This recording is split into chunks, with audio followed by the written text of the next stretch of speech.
Bonjour à vous, je suis Edwige Astro Soin et aujourd'hui je vais vous parler de cette nouvelle lune qui sera le 12 décembre, voire le 11 en Sagittaire.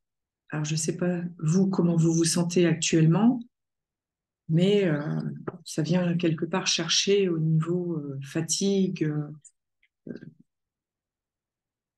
cette sensation justement où il faut se motiver pour arriver à. Donc, alors, je vais vous parler de cette nouvelle lune en Sagittaire. Donc, en définitive, forcément, les personnes qui sont nées dans le signe du Sagittaire ou ascendant Sagittaire vont plus se sentir en écho par rapport à cette énergie, en adéquation par rapport à cette énergie. Et je vous invite vraiment à sortir votre thème et à regarder où est-ce qu'elle se situe, cette nouvelle lune, à l'intérieur de votre thème. Alors, pour les ascendants Sagittaires, bah, forcément, ça va se retrouver à l'intérieur de la maison 1. Qu'est-ce que ça veut dire? Bah, ça va travailler au niveau de votre personnalité, votre intériorité. Vous aurez envie d'être plus dans l'introspection par rapport à vous-même. Aller chercher vraiment cette quête de sens, parce que le Sagittaire, c'est quoi? Sa planète maîtresse, c'est Jupiter, et on est en lien avec la foi, les croyances, les religions, quelles qu'elles soient, mais le désir de voir loin, en fait, hein, les voyages lointains, mais aussi au niveau voyage astral, éventuellement, les rêves prémonitoires ou des rêves tout simples qui viennent justement corroborer avec votre journée du lendemain, par exemple, qui rentrent en synchronicité, justement. Donc, cette nouvelle lune, on va la prendre au 12 décembre, parce que je l'ai tirée au 12 décembre, mais sachez qu'elle sera forcément là la veille, bien sûr. Et la veille, et en plus, elle sera vraiment en conjonction, donc en alliance avec Mars. Tout ça pour vous dire quoi? Que le Soleil ici est à 20, la Lune est à 20, et le but est de regarder si cet aspect planétaire, cette conjonction, reçoit des beaux aspects ou des aspects entre guillemets négatifs par rapport à une autre planète. Et là, on se rend compte ici que nous avons un carré avec Neptune en Poisson, sachant que Neptune a redémarré sa course, entre guillemets sa course, c'est-à-dire qu'elle recommence à avancer, même si dans l'absolu elle avance, hein, mais c'est au niveau du thème. Hein. S'il y a un petit R à côté de Neptune, ça veut dire qu'elle rétrograde, donc on est plus dans un état de pause, mais d'introspection encore une fois par rapport à soi ou par rapport à l'environnement. Et là, Neptune, elle recommence donc depuis hier, donc voilà, et progressivement, elle va arriver, je regarde ma fiche, elle va arriver le 31 mars 2025 en bélier. Donc on aura le temps de voir qu'est-ce qui va pouvoir être au niveau de son énergie. Mais là, quoi qu'il en soit, par rapport à cette nouvelle lune, c'est comme si euh, vous êtes accompagné par votre propre soleil, lune, énergie yang, énergie yin. Donc il y a un accompagnement, il y a une direction. Et tout d'un coup, quand vous regardez sur votre droite hein, ou gauche, n'importe, mais quoi qu'il en soit, là, on met le thème en face de soi. Donc la Neptune se retrouve à droite.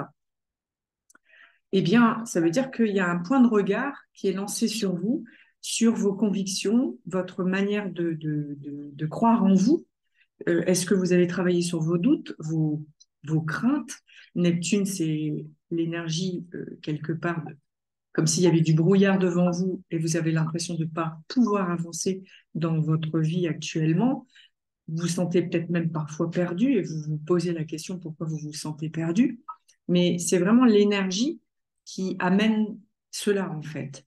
Alors, on aimerait bien tous, bien évidemment, souffler un bon coup et tout disparaît, mais ça ne se joue pas comme ça en fait. C'est important de savoir qu'est-ce qui vient euh, quelque part vraiment, c'est quoi vos peurs en fait. Qu'est-ce qui vous fait peur actuellement? Est-ce que vous arrivez à pouvoir le dire? Et le fait de le dire, déjà, vous lancez un appel à l'univers. Et ben, qu'est-ce qui fait écho? Comment ça peut revenir au niveau des synchronicités? Et le but, eh bien, en effet, c'est de transcender cette peur.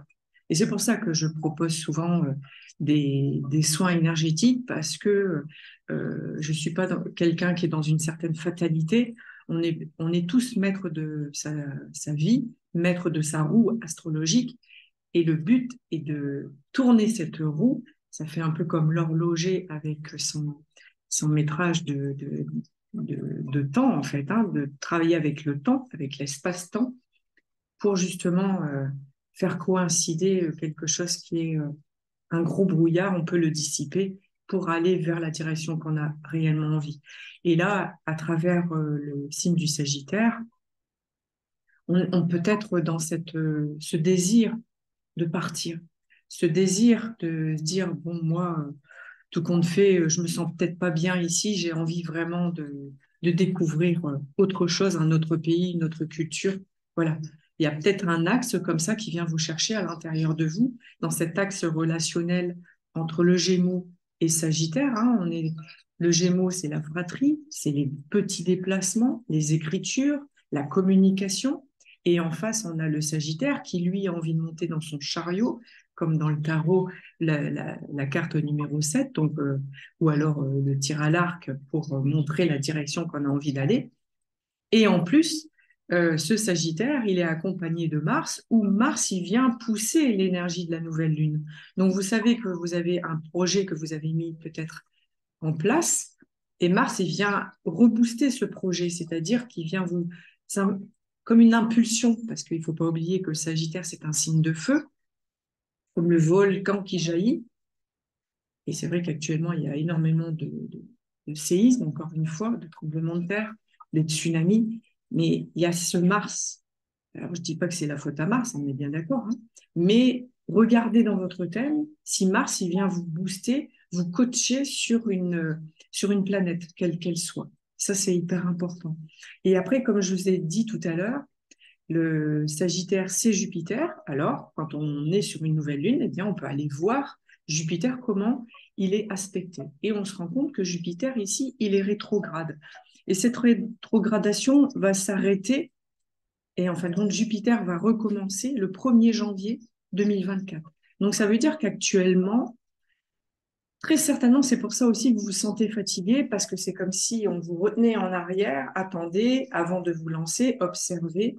Et de surcroît, Jupiter, il est en taureau, donc on est vraiment dans le territoire, la maison, se faire justice, entre guillemets, dans l'habitation.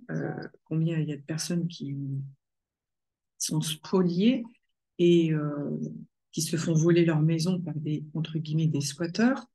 Voilà, c'est le taureau, c'est l'habitation, c'est le territoire. Et on se rend compte que Jupiter, ici, il est opposé à Vénus, en scorpion.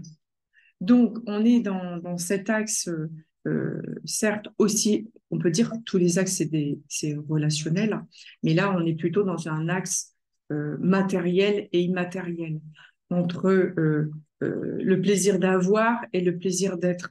Et il y a une distorsion entre Jupiter et Vénus, où Jupiter, il met des règles, des lois, et il est face à Vénus, où on parle d'amour, et très certainement, c'est pour ça aussi on soulève plein de personnes et de personnalités qui ont une déviance par rapport à des viols, par rapport à justement le Vénus en Scorpion, on est vraiment là-dedans en fait.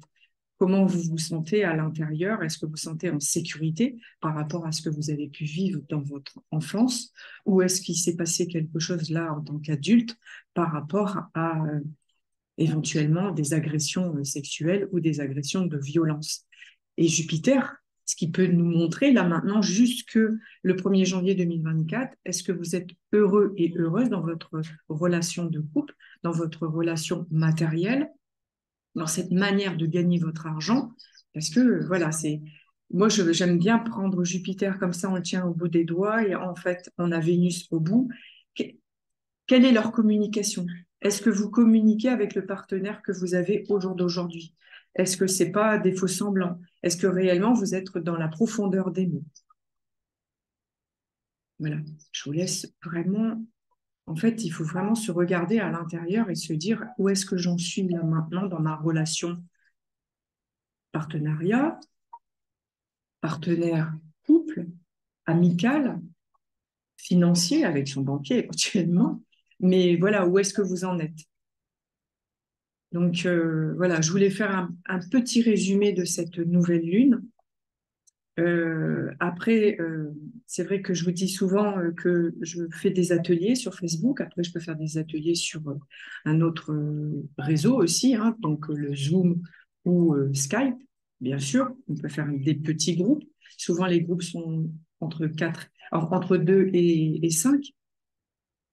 Je fais des formations et surtout, ce qui me tient à cœur, c'est de créer des nouveaux soins énergétiques pour continuer à libérer ce qui est très lourd, soit du transgénérationnel, du karmique, en lien avec la naissance, avant la naissance, euh, la lignée féminine, la lignée masculine, qui vous êtes réellement dans votre identité, en lien avec Chiron, votre blessure.